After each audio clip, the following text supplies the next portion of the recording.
damos inicio formal a este encuentro que busca fortalecer las capacidades institucionales en materia de mejora regulatoria, destacando la importancia de adoptar prácticas internacionales para lograr una regulación de clase mundial basada en evidencia, en transparencia y centrada en los ciudadanos.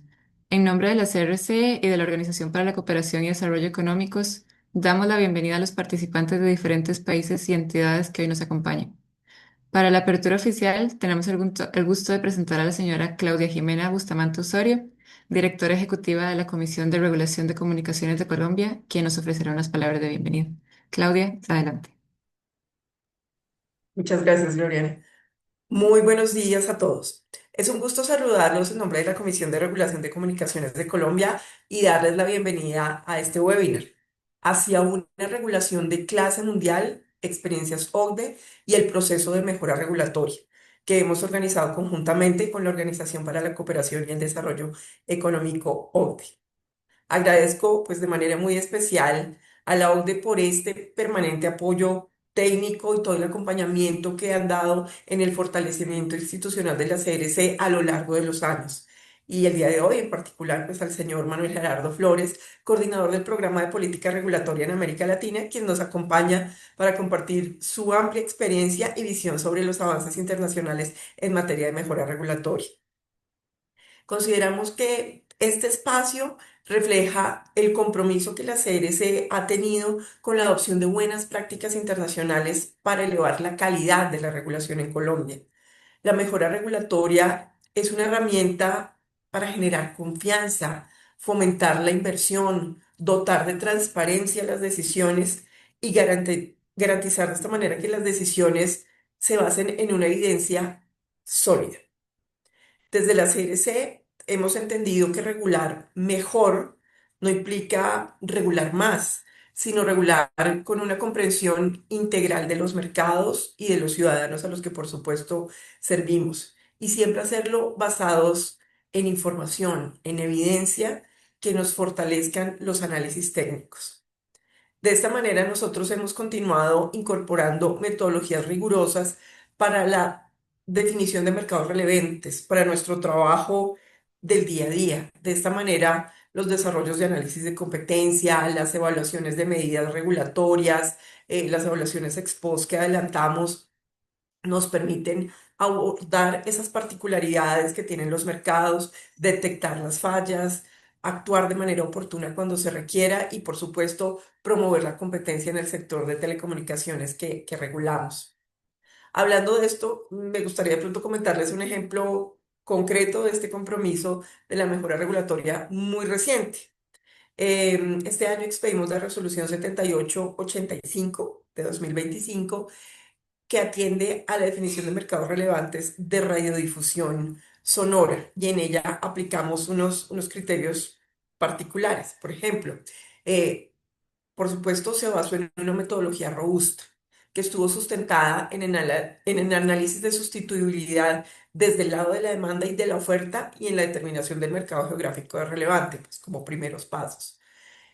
Adicionalmente, incorporamos el enfoque de mercados de dos lados, que ha sido reconocido por la OCDE con el propósito de analizar la interacción entre las audiencias y los anunciantes, cuáles fueron las externalidades de red y la no neutralidad de precios que caracterizan este tipo de servicios.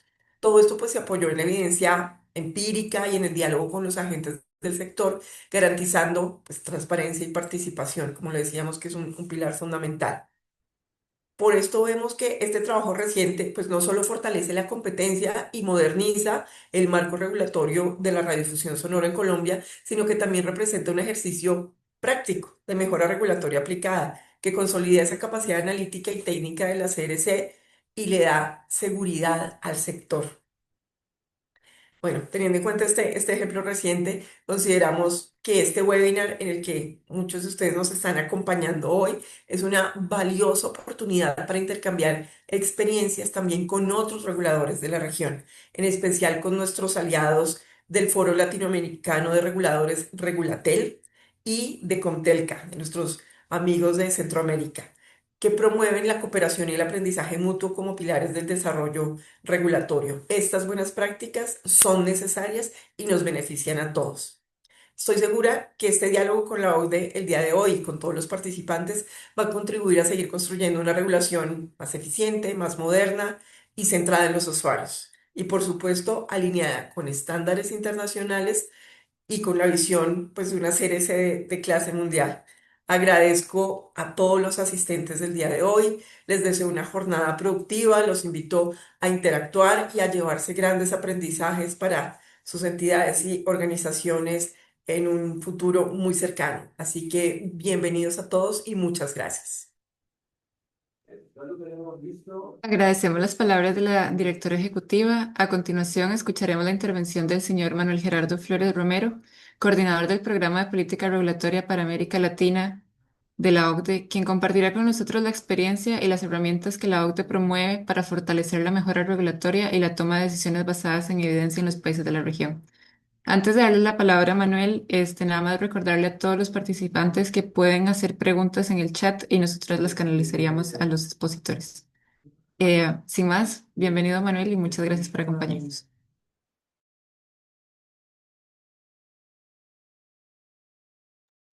Muchas gracias, Gloriana. Saludo con mucho gusto a la directora ejecutiva de la CRC, Claudia Bustamante. Muchas gracias, Claudia. Esta colaboración que tendremos entre la CRC y la OCDE para también apoyar las actividades de la Regulatel va a ser muy productiva, en donde aquí informa a todos nuestros amigos y colegas conectados que tendremos una serie de webinarios, así que por favor sigan las redes sociales tanto de la CRC como la de nosotros. Les vamos a poner los datos hacia el final de nuestra presentación y para que después estén enterados de estos eventos y se puedan conectar más adelante en los otros que tendremos en las siguientes semanas. A mí me toca hablar de integración global, experiencias OCDE en mejora regulatoria. Y lo que voy a hacer es que voy a dar un repaso de lo que hace la OECD y los principios de la OECD y enfocarme en el concepto de regulación basado en evidencia, en el concepto y cómo este se vincula con el concepto de mejora regulatoria, que es el concepto que tiene muchas excepciones, muchos nombres, pero básicamente tiene que ver con hacer que las regulaciones funcionen en favor de las personas, del planeta y de la sociedad. Muchos de ustedes ya están familiarizados con la OCDE y los principios, recomendaciones y mejores prácticas que la OECD recomienda surgen de evidencias reales, de evidencia.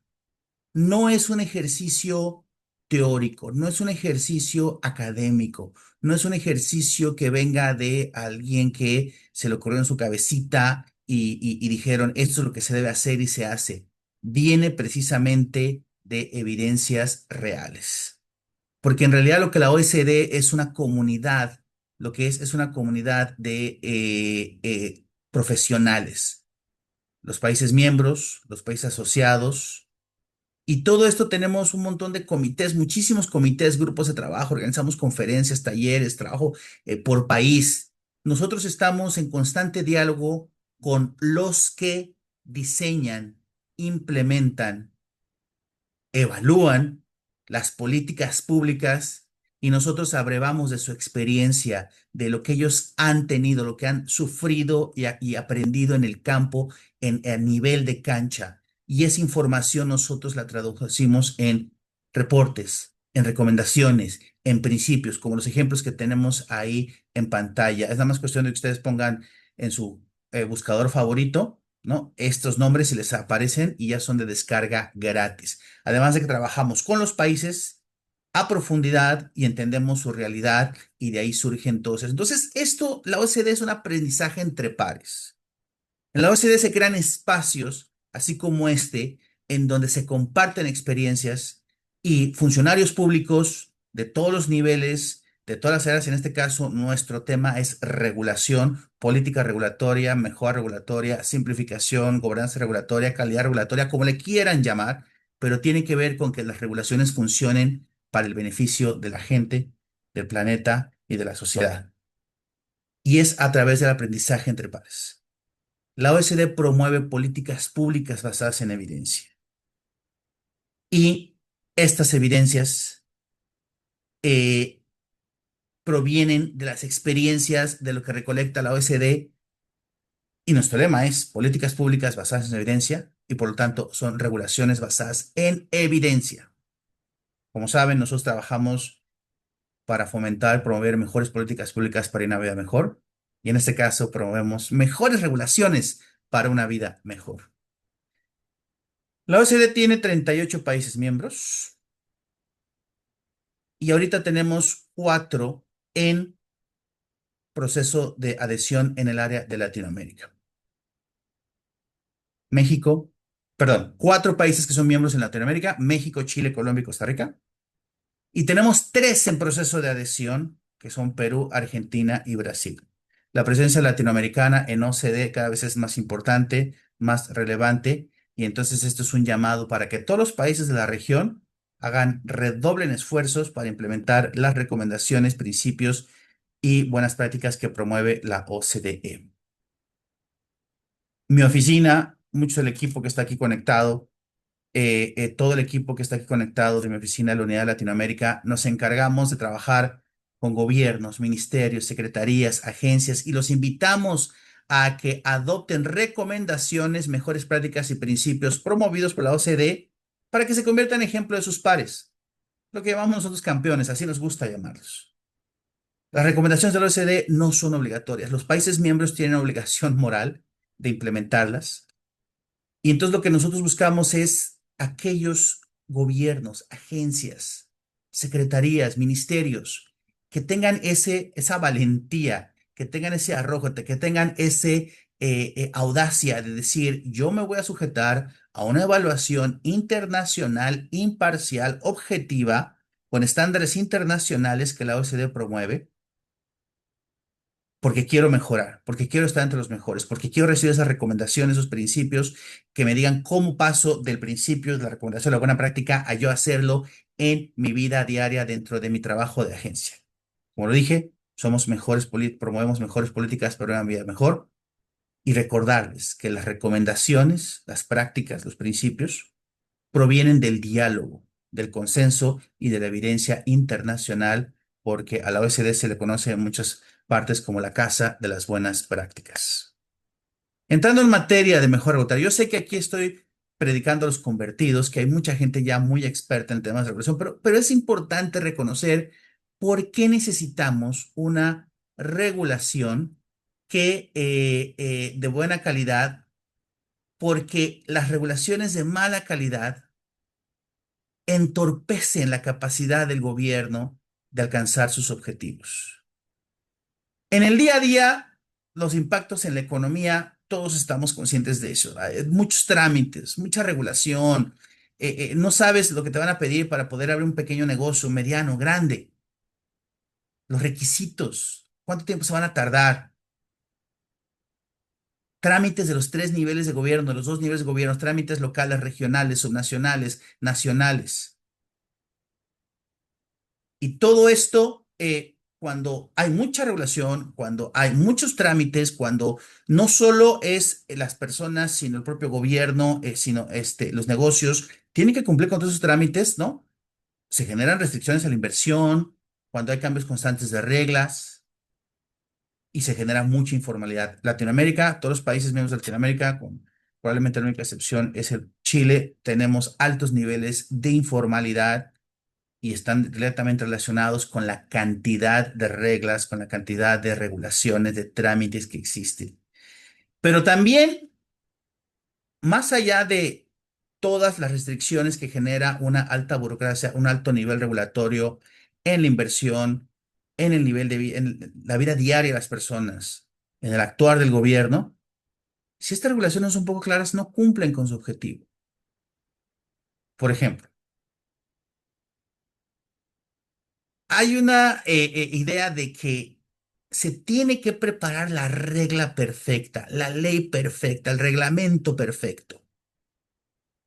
Se hace a lo mejor con las mejores técnicas de impacto regulatorio, de transparencia, de involucramiento a las partes interesadas, de consulta pública, pero se saca la regla y se olvida. Se tiene una idea de que nada más por publicarse en la Gaceta, en el diario oficial, automáticamente todos los actores en la economía, en la sociedad, van a cumplir con ella. Cuando tiene que haber una estrategia clara para promover su conocimiento y para promover el cumplimiento de la regulación. Y muchas veces estas reglas son demasiado complicadas, no se hizo un buen análisis costo-beneficio, le cuesta mucho trabajo a las empresas, a los ciudadanos cumplir con ella y se incumple. Y el objetivo entonces es de que la regla no se cumple. Yo sé que muchos y muchos abogados dicen, el desconocimiento de la regla no te exime de su cumplimiento.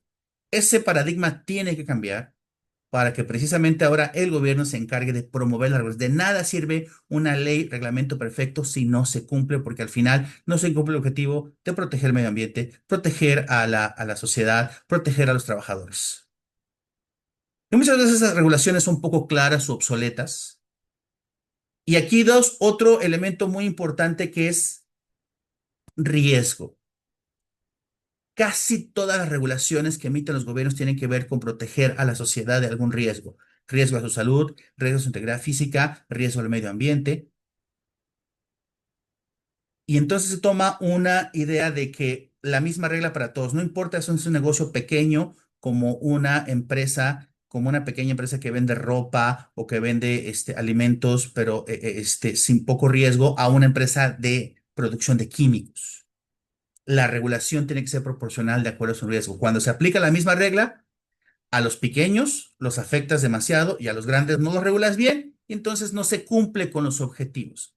La mejora regulatoria, política regulatoria, calidad regulatoria, como quieran llamarle, tiene que ver con asegurarse que las reglas cumplen con los objetivos para los cuales fueron diseñadas de una manera proporcional, con evidencia y de que van a generar mayores beneficios que costos. Entonces, como les comenté, la visión de la OCDE sobre mejora regulatoria es que tenemos que ser capaces los gobiernos, con la ayuda de la OECD, por supuesto, de generar mejores regulaciones para las personas y el planeta. Se trata de ayudar a los países a utilizar eficazmente las regulaciones y los instrumentos de gestión regulatoria para lograr las prioridades de los gobiernos en la esfera económica, ambiental y social. La regulación tiene que perseguir un objetivo y este objetivo tiene que ser válido, legítimo y tiene que ir dirigido a cumplir las prioridades del gobierno en las esferas económica, ambiental y social. Si las reglas no están cumpliendo con eso, si las regulaciones no están cumpliendo con eso, no deberían de existir en un principio o deberían de eliminarse. Rápidamente entrando en materia. Nosotros, la OECD, promovemos herramientas para lograr este objetivo. En la OCDE le llamamos política regulatoria. En Latinoamérica por muchos años se le ha llamado mejora regulatoria. En el Perú se le llama calidad regulatoria. El término, más allá del término, es lo que significa y lo que se quiere lograr. Y es obtener resultados positivos para la sociedad. Aquí tenemos un pequeño diagrama que nos permite a nosotros ver desde la etapa del diseño de los instrumentos regulatorios, desde el diseño de la regulación hasta la etapa de operación. Y aquí es donde se necesita la evidencia. Tenemos durante la etapa del diseño de los instrumentos regulatorios, es decir, de la ley, del reglamento, la norma, la evaluación ex ante, el famoso análisis de impacto regulatorio, análisis de impacto normativo, como le llaman en Colombia, el AIR, el AIN. Este instrumento, que voy a hablar de ello más adelante, tiene que emplear evidencia, evidencia de que hay un problema, evidencia de la magnitud del problema y que está afectando al público, evidencia de qué grupos dentro de la sociedad lo está afectando, evidencia de que el actuar del gobierno está justificado para abordar ese problema, evidencia de que la acción del gobierno va a ser la más costo efectiva, que los costos van a ser mayores, van a ser menores a los beneficios, que los beneficios van a ser mayores a los costos, pues de otra forma. Y de manera muy especial, que no es una ocurrencia. Tenemos que dejar en Latinoamérica las regulaciones basadas en ocurrencias de nuestros jerarcas políticos, de nuestros political masters, como se dice en inglés. Y nosotros que somos los técnicos, nosotros que somos los que estamos a nivel de cancha, tenemos que lograr convencerlos en un diálogo productivo. Sé que es muy difícil de decirle, ministro, ministra, secretario, secretaria, no podemos regular basado en ocurrencias. Necesitamos evidencia para tener la regulación adecuada para atacar ese problema. Y para eso se requiere evidencia. ¿Y de dónde se obtiene la evidencia? De la participación ciudadana, de la consulta temprana, la consulta durante el proceso. Recolectar evidencia. Cuando se consulta no se trata de decir, bueno, es que si yo les digo lo que voy a hacer, los voy a vacunar y entonces ya no van a poder, ellos se van a proteger. No, se trata de decir, oye, yo veo un problema, hay contaminación, hay delincuencia, hay importaciones ilegales, hay algún tipo de tecnología que está afectando a los ciudadanos, hay una tecnología que podría causarnos riesgos. Vamos a consultar primero la consulta temprana y después la consulta en el proceso. Tendremos ya más webinarios para entrar en ese detalle, pero de lo que se trata es de recolectar evidencia para tomar una decisión correcta. Dicen que el mejor AIN es el que no se ve, porque el gobierno cree que tiene que regular, hace su análisis costo-beneficio, hace su justificación, hace su AIN, se da cuenta que dice, oye, no, fíjate que no es un problema, que de hecho no puede ser esto, podemos hacer una campaña publicitaria, podemos hacer un impuesto, un subsidio, no una regulación y se resuelve el problema. Si se decide regular y está plenamente justificado con la evidencia, pasamos a la etapa de implementación. Como dije, no solo se trata de publicar la norma, sino tiene que haber una estrategia activa y efectiva para promover el cumplimiento y para recolectar información que te permita evaluar si tu regulación funcionó o no en la evaluación ex post. Muchas oficinas que se encargan de las inspecciones, verificaciones, fiscalizaciones, aquellas personas que están en campo y que van y visitan los negocios, las empresas o a los ciudadanos y ven, recolectan información de si está cumpliendo o no. Muchas veces esta información que ellos recolectan ni siquiera se les manda a la oficina central, que son los que tienen que revisar la norma. Hay una desconexión. Y entonces está de nuevo esta cosa, de repente sucede un accidente, de repente sucede una tragedia y se quiere regular de nuevo, pero dice, oye, ¿cuáles son los datos?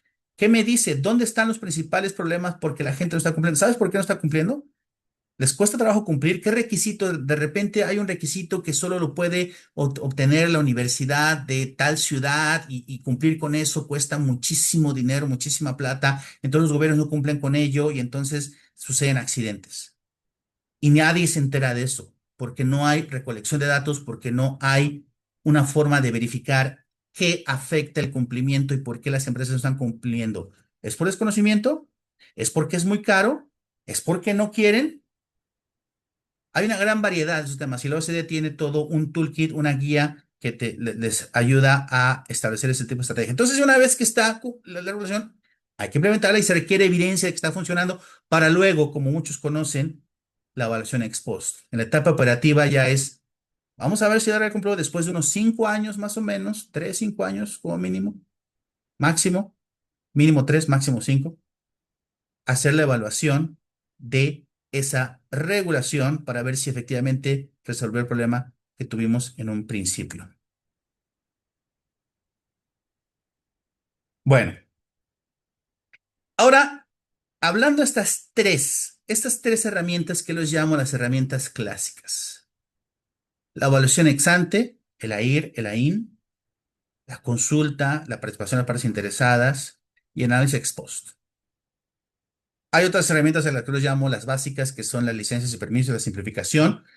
Ahorita nos vamos a enfocar en estas y hay otras que les llamo yo las avanzadas de frontera, que tiene que ver con gobernanza regulatoria ágil, monitoreo y fiscalizaciones y cooperación regulatoria internacional. Pero ahorita quiero enfocarme en estas tres y quiero volver a insistir cómo estas herramientas contribuyen al desarrollo de los países.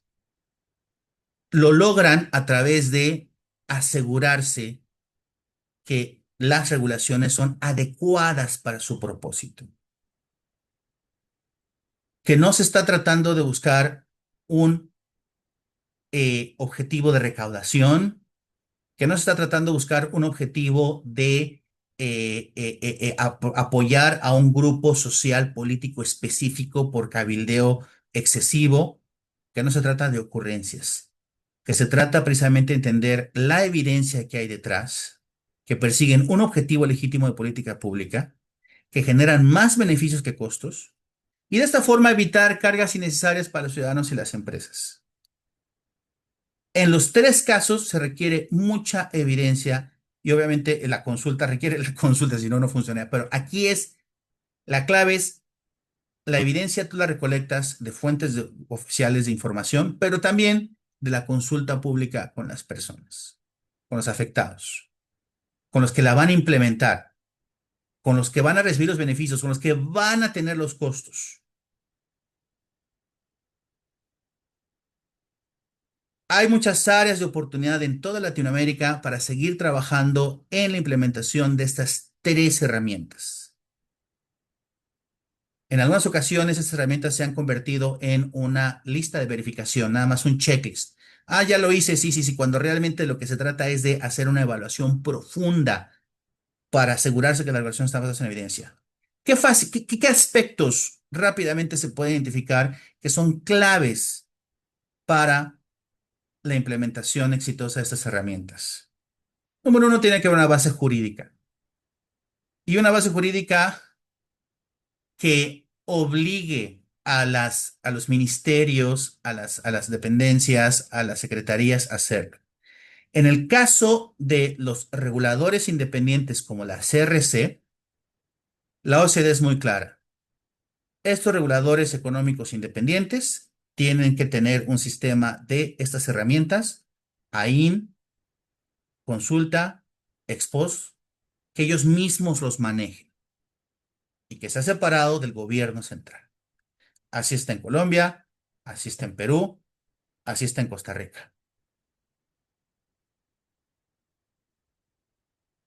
Y esto tiene que ver con la parte de su independencia como reguladores de utilidades, como reguladores de servicios públicos, como telecomunicaciones, en donde se tiene que asegurar la independencia del regulador. Esas son las recomendaciones claras que la OECD ha tenido ya desde hace mucho, al menos más de 10 años.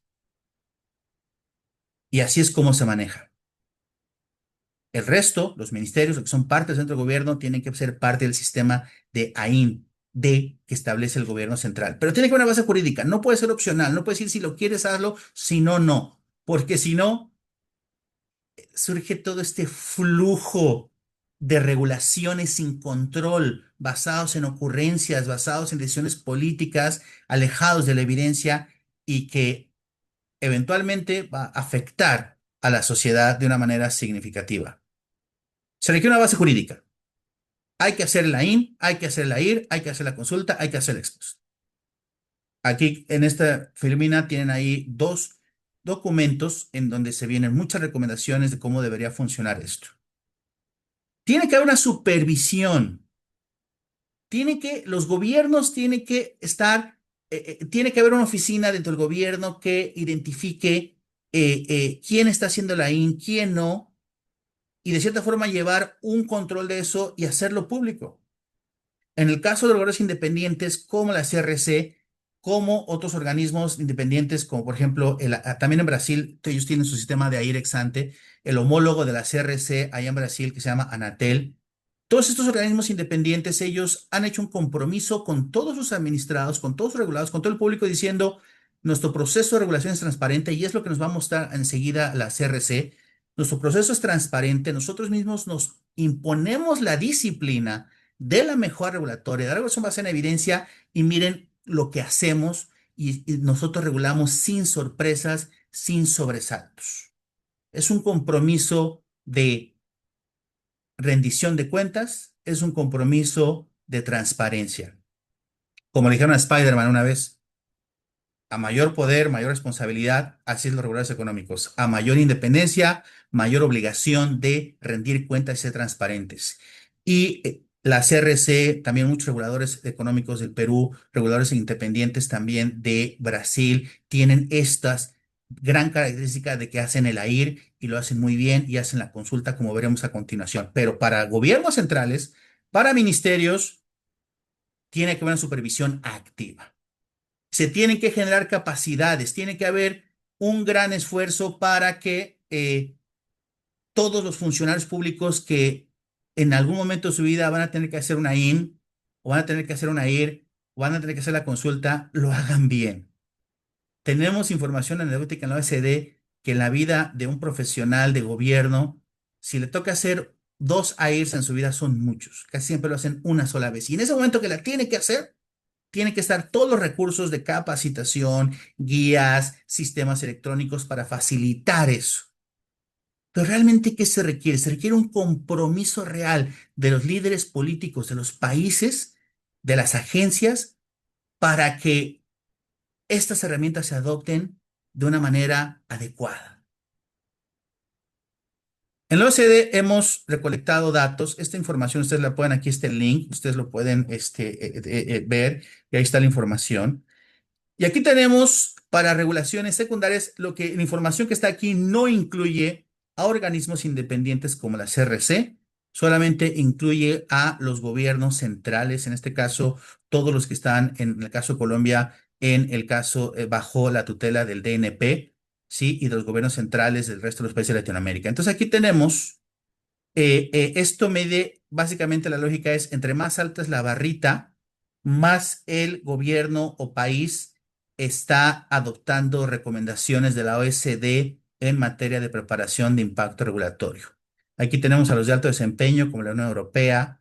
Aquí tenemos a Lituania, que está haciendo bastante bien, Estados Unidos, Canadá, México. Todos estos datos, debo decir que son recolectados en el 2020. Entonces, en el caso de México, todo eso se refiere a anterior a la reforma.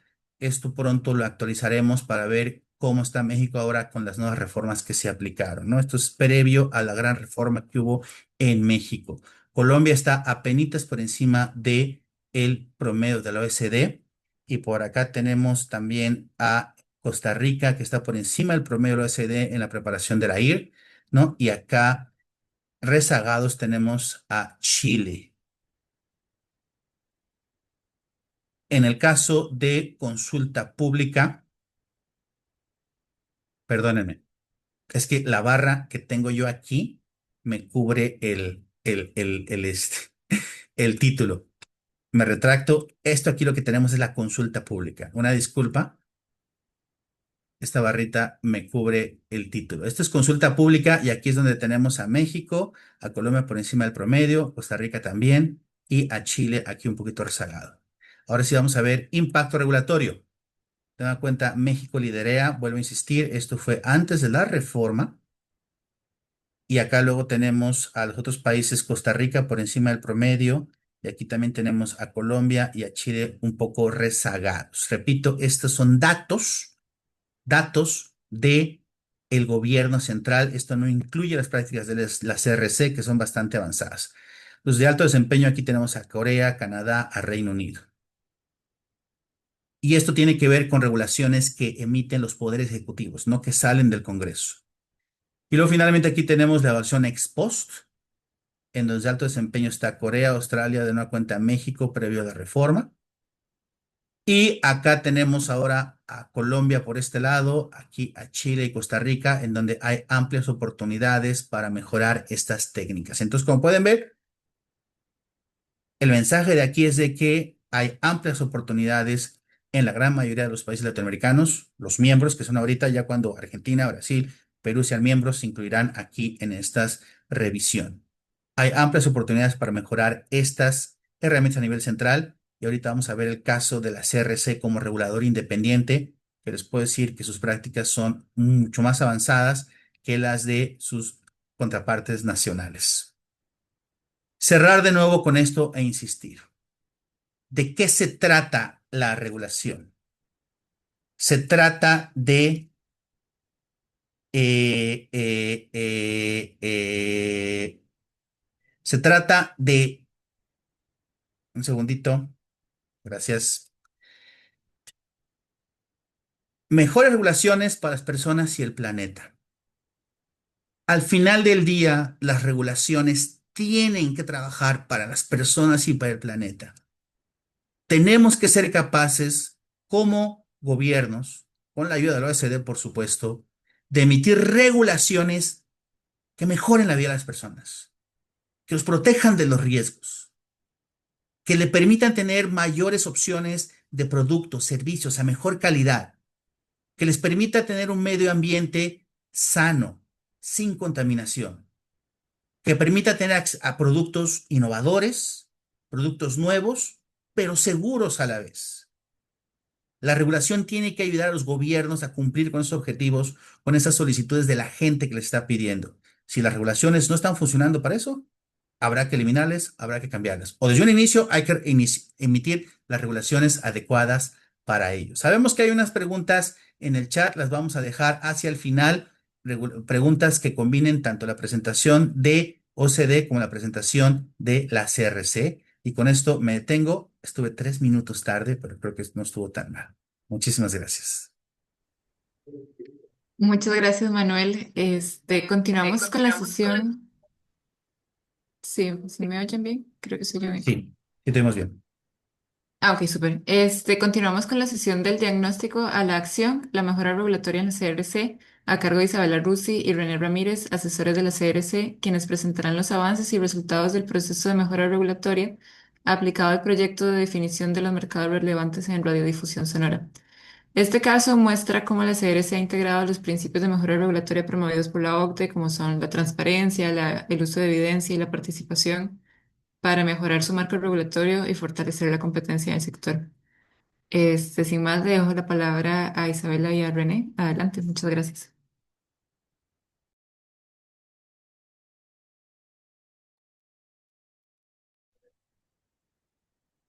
Bueno, muy buenos días a todos. Es un gusto participar en este espacio organizado de manera conjunta por la OCDE y la Comisión de Regulación de Comunicaciones. Mi nombre es Isabela Rusi y me acompaña en esta presentación René Ramírez. Ambos hacemos parte del equipo asesor de la comisión. Y hoy queremos compartir con ustedes algunos de los análisis y metodologías que hemos desarrollado en la definición de los mercados relevantes del sector de radiodifusión sonora. Y pues nada, este ejercicio no solo nos permite entender mejor las dinámicas del sector y los agentes que lo conforman, sino que también se convierte en una herramienta clave para los principios de mejora regulatoria. A través de esta metodología, lo que buscamos es seguir diseñando medidas más eficientes y proporcionales y basadas en evidencia para el sector de radio. Además de la definición de los mercados relevantes, este ejercicio es fundamental para los análisis de impacto normativo, ya que nos ayudan a identificar tanto a los actores involucrados y a anticipar posibles efectos de decisiones regulatorias. Como bien lo ha señalado la OCDE, la consulta con las partes interesadas también es un elemento esencial y pues contar con una delimitación clara de los mercados facilita estas consultas al identificar pues con precisión quiénes son los actores relevantes y permite pues promover un diálogo informado. También esta adecuada definición de los mercados relevantes va a fortalecer la calidad de las decisiones regulatorias y también va a contribuir al objetivo central de la mejora regulatoria, que es pues maximizar los beneficios de la sociedad a través de una regulación basada en evidencia. Con esto en mente, queremos mostrarles como la metodología o el paso a paso que seguimos en la comisión para diseñar medidas regulatorias con un enfoque de mercado, buscando siempre pues, fomentar la competencia y la calidad de los servicios de comunicaciones. El primer paso y en el que vamos a hacer énfasis en esta presentación es la definición pues, de los mercados relevantes, donde partimos de un análisis de la cadena de valor de estos servicios de radiodifusión. Seguido a ello, tenemos la definición del mercado producto, donde a través del análisis de sustituibilidad desde el lado de la oferta y desde el lado de la demanda, además de la aplicación del test de monopolista hipotético, buscamos tener claro o definir cuáles son los servicios o productos que hacen parte de este mercado. Seguido a ello, hacemos la definición pues, de los mercados geográficos relevantes y en el caso en que nos encontremos con mercado de dos lados, pues haremos una validación de tres criterios donde lo que buscamos es entender si hay consumidores interrelacionados, si hay externalidades de red y si hay no neutralidad en la estructura de los precios. Ya una vez definidos los mercados relevantes, lo que buscamos es hacer el análisis de competencia tanto de los mercados minoristas como de los mercados mayoristas, teniendo en cuenta pues, los lineamientos que tenemos establecidos en la regulación. Y para ello tenemos que pasar por tres criterios. El primero es el análisis de competencia actual, donde lo que buscamos es determinar si el mercado minorista presenta algún tipo de concentración de mercado, si hay algún agente con poder de mercado, posición de dominio. También identificamos o analizamos barreras de entrada y integraciones verticales horizontales que puedan estar afectando la dinámica del mercado. Seguido a ello está el análisis de competencia potencial, donde lo que buscamos es determinar si existen otros servicios que puedan estar generando presiones competitivas en el corto o en el mediano plazo y que pues, puedan afectar las dinámicas de este mercado. Seguido a ello tenemos el tercer criterio, que es la efectividad del derecho de la competencia, donde lo que buscamos es determinar si estas fallas de mercado que hemos identificado, pues de alguna manera se pueden abordar desde la regulación ex post o si se requiere pues medidas o regulación ex ante para de alguna manera resolver estas fallas de mercado. Sin embargo, antes de tomar medidas regulatorias ex antes, es importante también hacer el análisis de competencia de los mercados mayoristas que suministran estos mercados minoristas, dado que en muchas ocasiones las fallas de mercado se pueden estar originando en el mercado mayorista y en este caso las medidas regulatorias deben ser tomadas a nivel mayorista y no desde el mercado minorista. Y de esta manera, pues una vez identificadas estas fallas de mercado, pues se realiza las medidas regulatorias teniendo en cuenta pues el análisis de impacto normativo y de esta manera es como pues de alguna forma llegamos a tomar medidas con un enfoque de mercado. Ya como entrando más en materia y enfocándonos en la definición de los mercados relevantes de radiodifusión sonora, Em, hemos iniciado o vamos a iniciar por la cadena de valor de este servicio, donde lo que buscamos es identificar esas actividades que los concesionarios de radio realizan para la operación, creación y emisión pues, de estos contenidos. En primera medida, tenemos el primer eslabón de la cadena, que es el de acceso, donde se realiza pues, todo el proceso de adquisición de las licencias de concesión, también la cesión de las frecuencias o el arriendo de los espacios o las frecuencias. Seguido a ello tenemos el eslabón de la infraestructura, donde se compra o arriendan equipos, pero además se realizan acuerdos de compartición de infraestructura. En tercer lugar, tenemos la creación de contenido, donde acá se hacen actividades relacionadas con la preproducción, producción y postproducción del contenido que se va a emitir. Y seguido a ello tenemos la adquisición de los derechos de autor y conexos, además de las negociaciones de los derechos para la emisión de eventos. En el quinto eslabón están los espacios publicitarios donde los anunciantes, las centrales de medios y las agencias de publicidad negocian con los concesionarios de radio para pautar en estos medios de comunicación. Seguido a ello tenemos la emisión de contenido donde se da una transmisión por radio convencional, por páginas web o aplicaciones propias de las emisoras o el tema de frecuencias enlazadas. Por último, tenemos la retransmisión de contenido, que es una transmisión de video bajo demanda o audio bajo demanda y también audio por aplicaciones de terceros. Entonces, teniendo en cuenta el quinto y el sexto eslabón de esta cadena, que son los espacios publicitarios y la emisión de contenido, desde la comisión hemos identificado que en esta definición de mercado nos enfrentamos a un mercado de dos lados, donde tenemos como plataforma las emisoras, tenemos de un lado los oyentes o la audiencia y por el otro lado los anunciantes y agencias de medios y centrales. Para este análisis partimos del concepto de mercado de dos lados, que se presenta como una plataforma que facilita pues, la interacción entre estos dos grupos distintos de usuarios, ofreciendo servicios diferentes pero interrelacionados.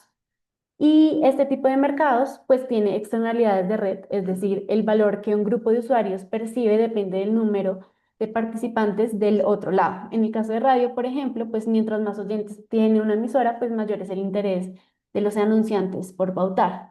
Y adicional a ello, también debemos entender si tenemos un mercado de dos lados, transaccional o no transaccional. En este caso es no transaccional porque la relación entre oyentes y anunciantes se da a través de la plataforma, pero sin una transacción directa entre ellos.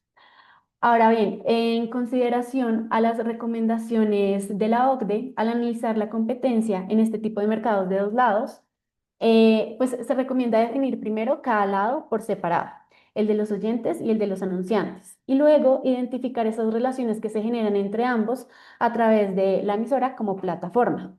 Acá es importante, y como ya le hemos mencionado, determinar tres criterios claves, que es la existencia de dos grupos de consumidores interdependientes que requieren de una plataforma para interactuar, también la presencia de externalidades indirectas, la cual es dependiente de la participación en cada lado del mercado, y una estructura de precios no neutral en la que pues la plataforma fija precios diferenciados entre los dos lados. Entonces, teniendo en cuenta pues estas recomendaciones, vamos a iniciar mostrándoles la definición que se hace desde el lado de la pauta, y en este caso pues le voy a ceder la palabra a René.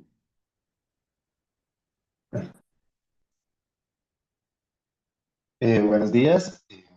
Bueno, entonces, como explicaba Isabela, partimos de analizar estos mercados de manera separada y posteriormente pues, les mostraremos un ejercicio que adelantamos para evidenciar en efecto que nos encontramos en presencia de un mercado de dos lados. Vamos entonces primero con la pauta publicitaria en radiodifusión sonora. Y aquí aparece la primera gran idea, y es en dónde está ubicada esa pauta publicitaria. Digamos, estamos encontrando que aparecen nuevos medios de comunicación, pero también que la pauta publicitaria en radio eh, también se demanda de manera conjunta con los medios tradicionales como televisión y periódicos y demás. Entonces, ¿cuál es el contexto en Colombia? En Colombia, dependiendo pues, de las fuentes de información que ha utilizado la CRC, tiene un comportamiento bien interesante en la pauta publicitaria en radio. Por un lado, cuando la analizamos solamente con los medios tradicionales, utilizando la base de datos de Cantar y Whopper, allí encontramos que a diferencia del comportamiento de la televisión nacional, la pauta publicitaria se ha permanecido constante, su participación dentro de ese presupuesto que tienen los anunciantes al momento de mandar pauta publicitaria. Cuando incluimos esos medios digitales, digamos, colocamos digitales, entre comillas, por lo que también hay toda una asignación de radio digital a la cual no estamos haciendo referencias, sino esos medios que van a través de Internet. Cuando incluimos esos medios, ¿qué es lo que pasa? Pues evidenciamos que la televisión nacional ha perdido participación en esa pauta publicitaria. El fenómeno de la pauta digital cada vez abarca más dentro de los presupuestos de los anunciantes, pero allí, en ese contexto, la pauta publicitaria de radio se permanece constante, relativamente constante a lo largo del tiempo. Eso sí nos envía una señal de que, a pesar de toda esta dinámica y este cambio de, de formas de pautar y de llegar con los mensajes por parte de los anunciantes, la pauta publicitaria en radio sigue siendo una alternativa que sigue siendo demandada de manera relativamente estable a lo largo del tiempo por parte de esos anunciantes. Entonces, ¿qué hicimos nosotros en ese contexto? Entonces, tratamos de identificar desde la competencia de allí, cómo es esa relación con la pauta publicitaria. Entonces, usualmente pues uno va como fuente de información a los datos desde los demandantes, a ver cómo cambian sus decisiones cuando cambian los precios o cambian otras características. En la CRC, típicamente utilizamos algo que se llama el análisis conjoint, donde a partir de las encuestas miramos cómo cambia la demanda de los consumidores ante cambios porcentuales en el nivel de precios. Sin embargo, en esta ocasión, y sobre todo recurriendo a la estructura de las bases de datos, la evidencia y la información que teníamos disponible, utilizamos un modelo, la estimación de unas elasticidades, precio cruzado y precio propio, eh, digamos, eso con el objetivo de posteriormente hacer un análisis a través desde el monopolista hipotético, No lo hicimos a través del conjoin que usualmente utilizamos aquí en la comisión, sino que utilizamos una aproximación teórica denominada de sistema casi ideal de demanda. Eh, digamos, este sistema casi ideal de demanda que nos permite un poco partir de información desde los consumidores, pero no necesariamente partir de información consumidor por consumidor, sino es información desde el lado de la demanda y pensar en algunas propiedades de agregación que tiene teóricamente este modelo. ¿Qué nos permitiría? Pues, identificar cómo cambia la demanda por pauta publicitaria en determinado medio de comunicación ante incrementos en los precios. Puede ser en el precio propio o en el precio cruzado. Hicimos varios ejercicios de validación y demás. Acá les presentamos los que terminamos presentando a la industria y al pueblo colombiano para la toma de la decisión, que más adelante les comentaremos. Pero ese primer ejercicio es evidenciar cómo va la elasticidad, de cómo compite la radio con otros medios de comunicación, que es la tabla que ustedes encuentran ahí en el ejercicio número 1. ¿Qué encontramos? Encontramos algunas muestras de, de complementariedad entre esas pautas publicitarias, es decir, que si se incrementa el precio de la radio, de la televisión nacional, por ejemplo, se reduce la demanda de radio, así que hay un componente de complementariedad. Pero más allá de eso, y de pronto el ejercicio, lo que más nos mostró es que las pautas publicitarias, las demandas de las pautas publicitarias tienen un comportamiento inelástico. ¿Eso qué quiere decir? Quiere decir que ante incrementos porcentuales del precio, digamos, si se incrementa el 1% el precio de la pauta publicitaria en radio, su demanda decrece menos que ese 1% de, de, de, de que tuvo el incremento del precio. Entonces, eso tiene una implicación en la definición, en la delimitación del tamaño del mercado de producto, pero también encontramos que ese resultado, sobre todo en el caso de radio, se mantuvo en los dos ejercicios, tanto el ejercicio en el que utilizábamos solo información de medios tradicionales como con medios tradicionales y también medios digitales. Allí la pauta publicitaria de radio se mostró inelástica y por alto nivel de significación. Eso que nos lleva a pensar que si un monopolista hipotético que vende pauta publicitaria en radio subiera los precios, pues ese incremento en los precios sería rentable, ¿sí? Porque la demanda no cambia de manera significativa versus los incrementos en los precios. Teniendo en cuenta esa delimitación del mercado producto, nos enfocamos en el mercado de la radio como un mercado en sí mismo ante ese resultado econométrico. Y posteriormente empezamos a identificar algunas ideas más sobre si el medio de modulación de la frecuencia es importante, si se modula la amplitud o si se modula la frecuencia, digamos como en la tecnología que se requiere en los dispositivos de recepción de la señal. Ahí que encontramos que hay una segmentación en los mercados y que tanto AM como FM deberían ser mercados en productos independientes.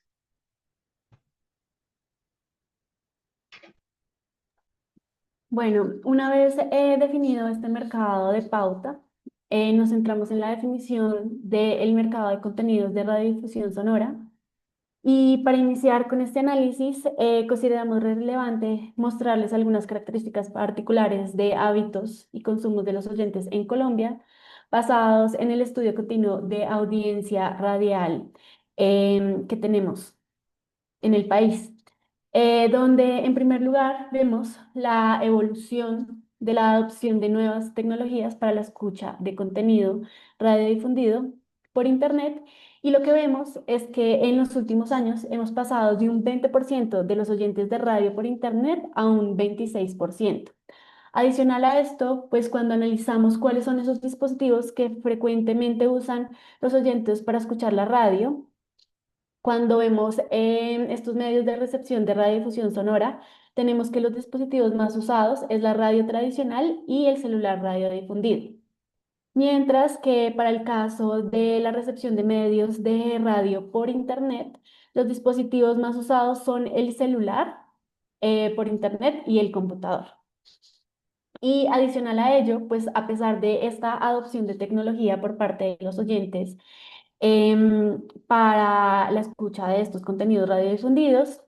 Lo que hemos identificado es que si bien estas tecnologías de alguna manera también permiten superar esas barreras de escuchar contenido, no solo de la ciudad en la que se encuentra el oyente, sino de otras ciudades, lo que vemos es que los oyentes siguen escuchando contenido emitido de las emisoras de su misma ciudad. Entonces, pues este hallazgo es importante porque de alguna manera nos ayuda a determinar el mercado geográfico que debemos definir en este proceso. Bueno, desde la perspectiva de la oferta, la sustituibilidad en la radiodifusión sonora está determinada por condiciones técnicas y regulatorias que inciden en esa capacidad de los operadores pues, para prestar el servicio. Y en particular, identificamos cuatro factores claves. El primero es la gestión del servicio, el segundo es la orientación de la programación, el tercero es el área de cobertura y el cuarto es la tecnología de transmisión.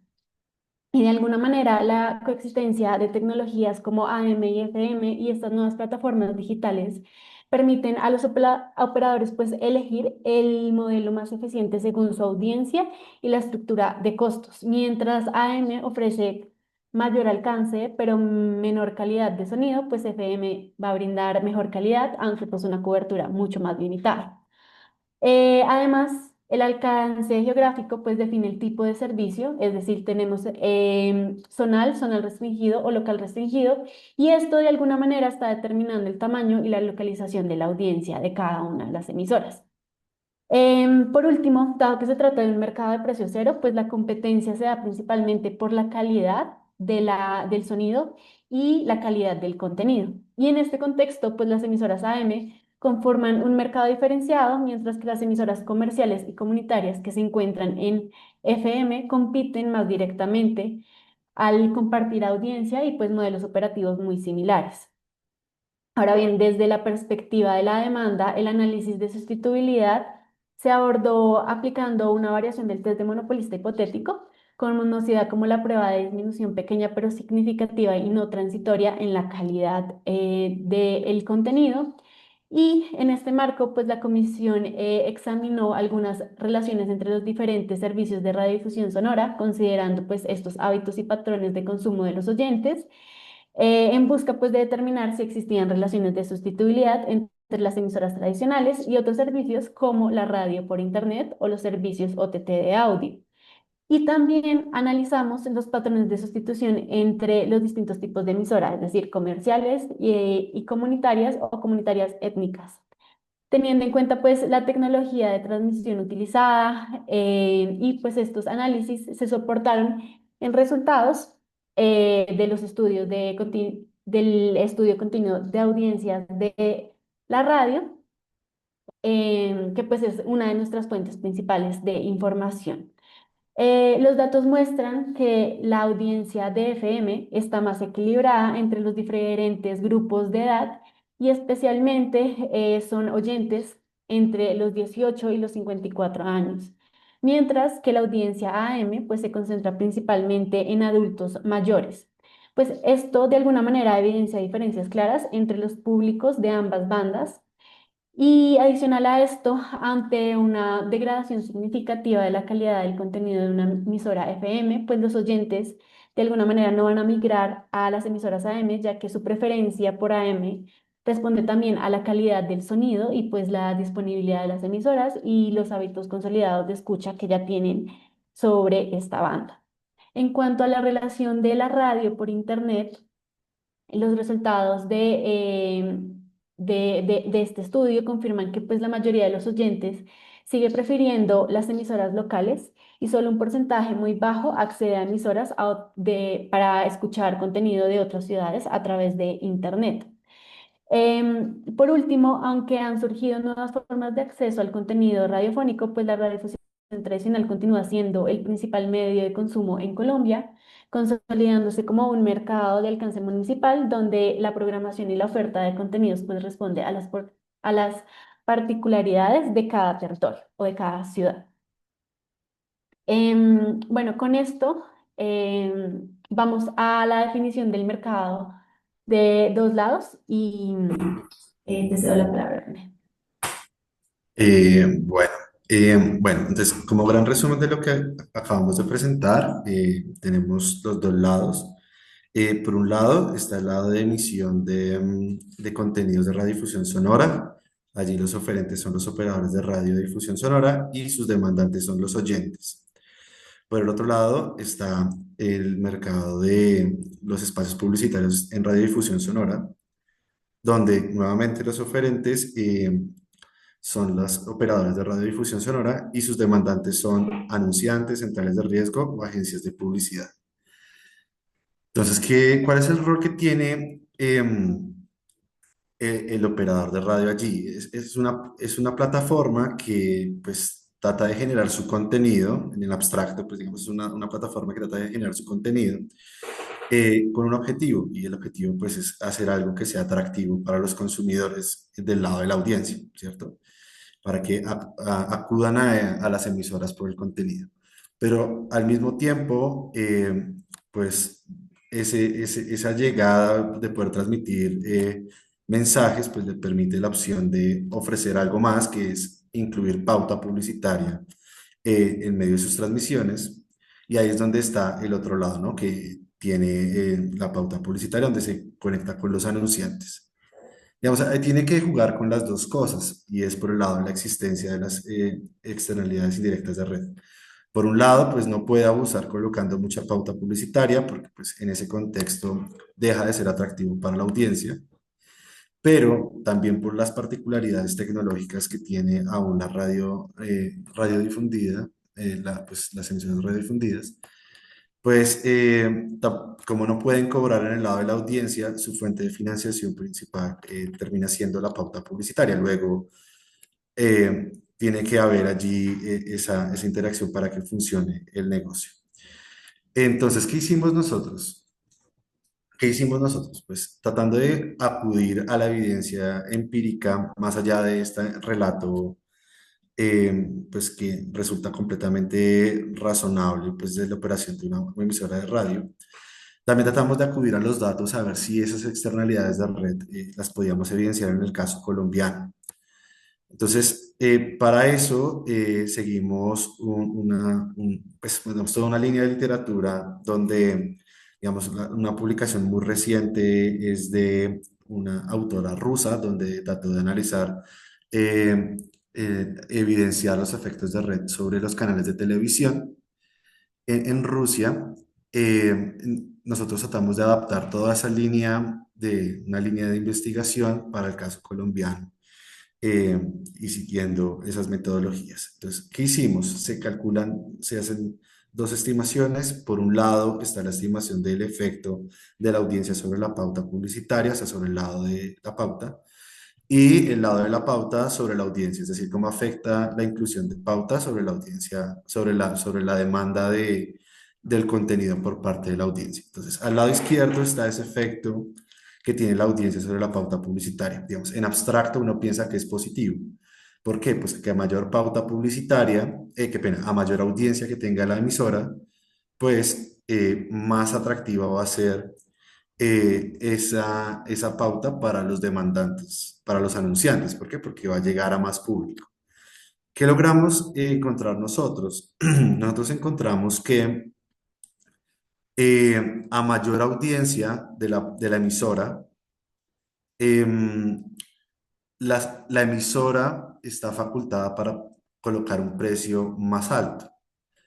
¿Eso qué evidencia? Pues que en efecto eso se vuelve algo más atractivo para el anunciante porque le puede cobrar un poco más. Eso es lo que se espera en términos teóricos, de acuerdo a la literatura en la materia y eso es lo que encontramos nosotros. Nosotros hicimos dos ejercicios, un lado pensando en ese precio cobrado por segundo o el precio cobrado por anuncio y en ambos casos, cuando la emisora tiene, repito, mayor audiencia, es decir, su participación, el número de personas a las que llega es mayor, está facultada para encontrar para fijar un precio mayor.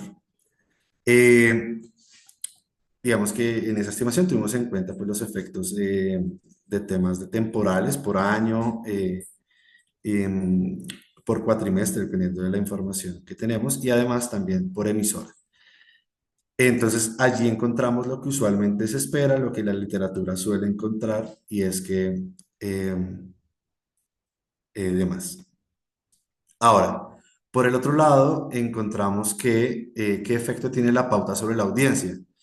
Y eso, digamos que para nosotros fue sorpresivo. ¿Por qué? Porque lo que encontramos es que aunque hay mayor cantidad de anuncios en una emisora, no se ve que eso tenga impacto sobre la participación del mercado en audiencias de la emisora.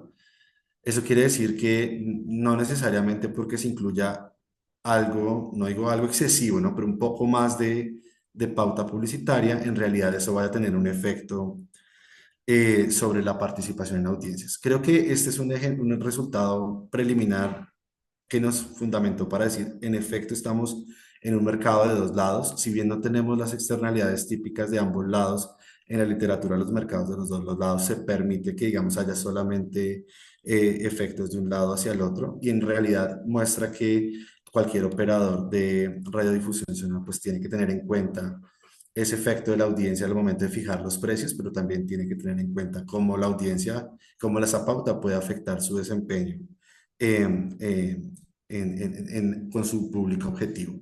¿Sí? Eso también nos lleva, pero digamos que ya será para la siguiente etapa de lo que estamos haciendo en la comisión, porque esto no para aquí, esto continúa.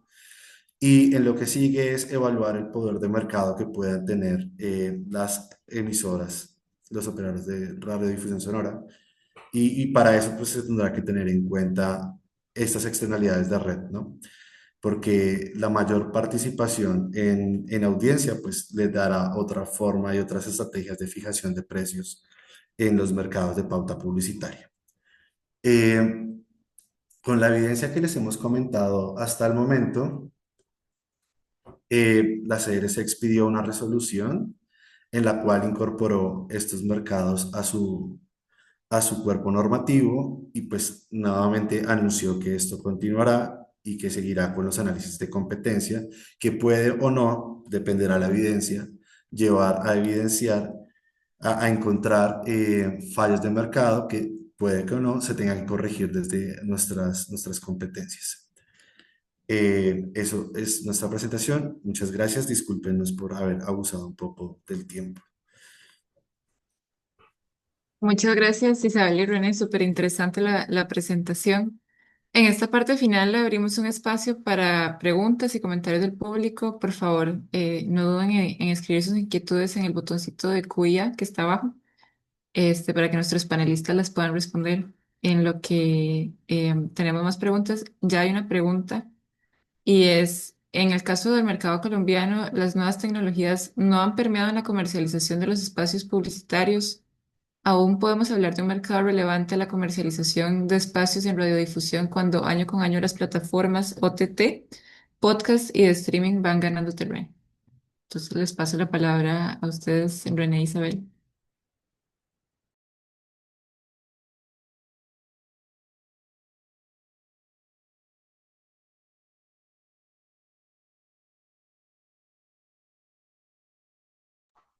Bien, digamos que esas son nuestras preocupaciones, también cuando nos reunimos con el sector, nos evidencian, pues nos tratan de comentar esa situación de cómo, digamos, las nuevas tecnologías y también los nuevos modelos de negocio, pues no tanto modelos de negocio, pero las nuevas alternativas de consumo de contenidos y de distribución de contenidos están allí en ese ecosistema, pero digamos que a partir de lo que encontramos en los datos, a hoy en Colombia no estamos encontrando esa evidencia de que para el caso particular de radio, de radiodifusión sonora, es un efecto que se está dando completamente en su mercado. Digamos, lo evidenciamos desde que, aun cuando incluimos esos espacios, esos servicios digitales, esos medios digitales en nuestros modelos, encontramos resultados similares cuando solamente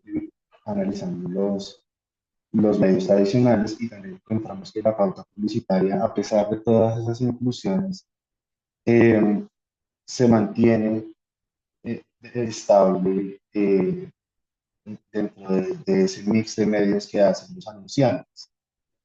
Digamos que en algún punto, mm, algo que se nos comentó,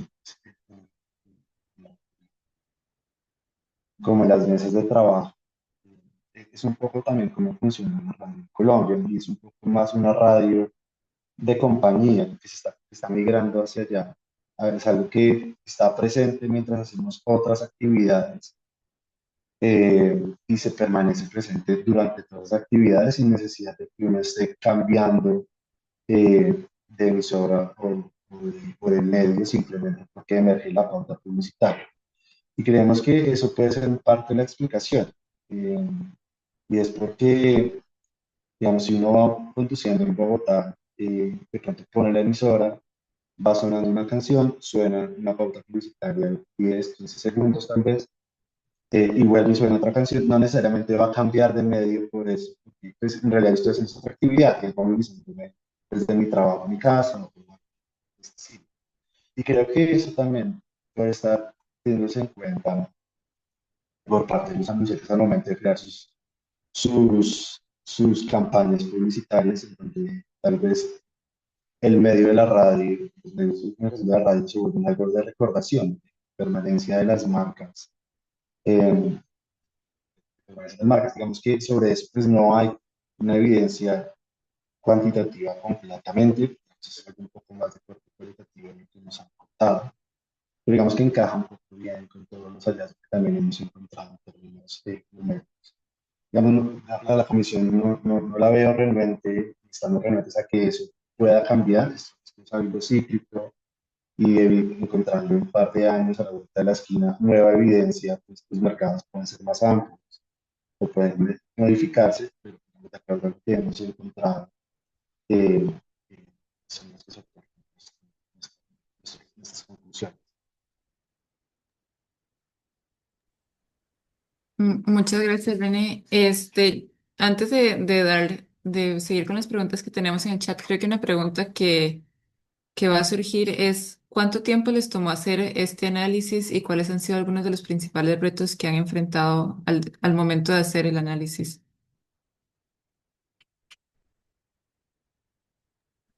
Bueno, este ejercicio de definición de mercados relevantes nos tomó un poco más de un año y en este proceso de definición de mercados tuvimos algunos retos. Creo que el reto em, como más grande fue el tema de la información, de la recolección de la información. Y de alguna manera, aquí en la comisión, buscamos diferentes instrumentos para resolver este desafío. Parte de ello fue la realización de mesas de trabajo con los diferentes agentes del sector para de alguna manera, a través de algunas entrevistas semiestructuradas, conocer el sector, conocer las dinámicas de cada uno de los agentes. Y adicional a ello, requerimientos particulares con estos agentes, buscando de alguna forma tener como bases robustas que pues nos permitieran hacer este tipo de análisis econométricos.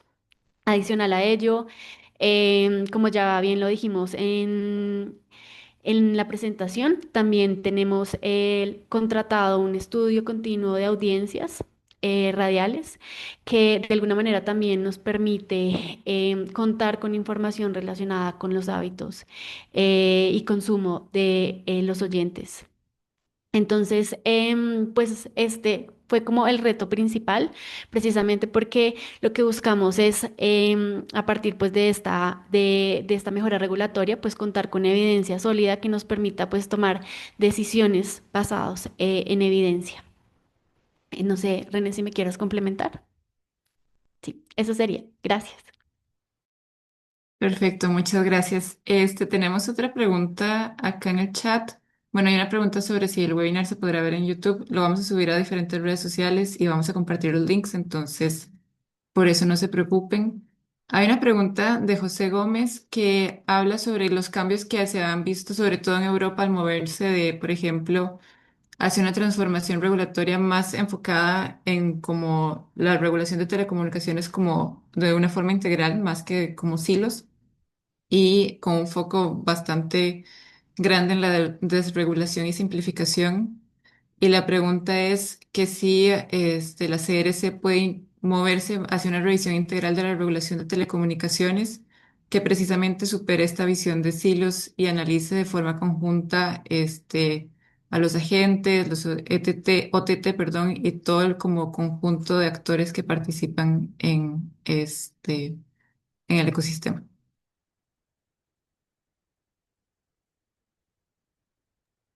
Bueno, de alguna manera, a partir de los monitoreos que se realizan en la comisión, ya sea del sector de la industria de telecomunicaciones y del monitoreo continuo de las OTTs, buscamos buscamos llegar a ese enfoque integral. Sin embargo, lo que hemos visto en la definición de mercados relevantes es que aún, por ejemplo, esta sustitución entre OTTs y medios tradicionales aún no se está presentando en Colombia, sino que lo que se presenta es una tendencia a una complementariedad entre ambos servicios. Entonces, de alguna manera, los análisis, si se hacen de manera integral, entre todos estos servicios de telecomunicaciones, pero las evidencias que tenemos no nos permiten determinar mercados que de alguna manera se evidencie que los servicios tradicionales y los servicios OTT pues se encuentren o se deban definir como un solo mercado. Más bien a partir de los análisis de competencia que hemos realizado de otros servicios, sí logramos identificar que en el corto y en el mediano plazo estos servicios OTT van a generar una presión competitiva en los mercados que ya hemos definido y de alguna manera tenemos la responsabilidad de generar pues algunas medidas regulatorias que tengan en cuenta estas presiones competitivas y que dependiendo pues de las dinámicas de cada mercado pues ayuden a la simplificación regulatoria para que pues estos servicios tradicionales pues puedan estar también con las competencias y el ambiente necesario pues para competir con estas nuevas tecnologías. Muchas gracias. Muchas gracias. Sí, yo creo que este es un ejemplo de cómo la evidencia puede ayudar a justificar la intervención regulatoria, no es necesariamente porque en otros países se esté dando una situación que aplica necesariamente a nuestros países y precisamente la evidencia ayuda a regular con base en información. No sé si tenemos alguna otra pregunta en el chat. Eh, por favor, aprovechen, no sean tímidos, sino eh, me parece que no hay más preguntas. Si ninguno de los panelistas tampoco tiene más preguntas, aprovechamos y agradecemos a todos los que nos acompañaron esta mañana, en especial al señor Manuel Gerardo Flores y a la directora ejecutiva de la CRC, Claudia Jimena Bustamante, y al equipo técnico de la comisión, en particular a Isabela, a Mariana y a René. Este espacio es un espacio que reafirma el compromiso de la CRC con una regulación moderna, eficiente y basada en evidencia en línea con las mejores prácticas internacionales. De parte de todo el equipo, muchas gracias por su participación y por seguir construyendo con nosotros una regulación de clase mundial. Feliz día a todos y estamos en contacto. Muchas gracias.